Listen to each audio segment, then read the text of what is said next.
It's a New Hampshire-born holiday, an event described as a family reunion on a grand Victorian scale.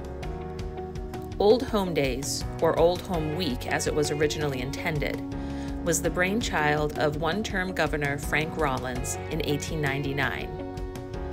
Rollins had witnessed the hollowing out of rural towns in the state, many of which had experienced persistent declines in population since the mid-19th century. The governor thought that a celebration of place and people, instead of a funeral, would be a successful way to entice former residents back home to reminisce and ideally invest in their hometowns.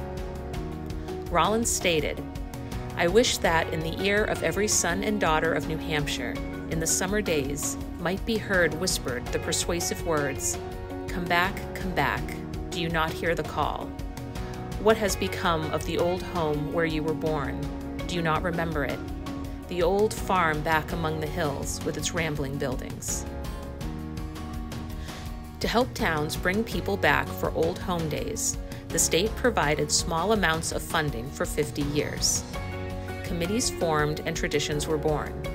Different towns offered, and continue to offer, plays, poetry recitals, church services, baseball games, beanhole suppers, parades, soapbox derby races, firemen's auctions, square dances, children's games, rubber duck races, and chicken barbecues. Several towns' celebrations continue to include a group portrait, with generations of photographs lining walls of town halls. Old Home Days was quickly embraced by over 100 communities and spread to other New England states. And it worked. Combined with an advertising campaign by the Board of Agriculture, old homes were purchased by city investors and relocated families. Old Home Day committees put their proceeds into saving historic landmarks that defined their community.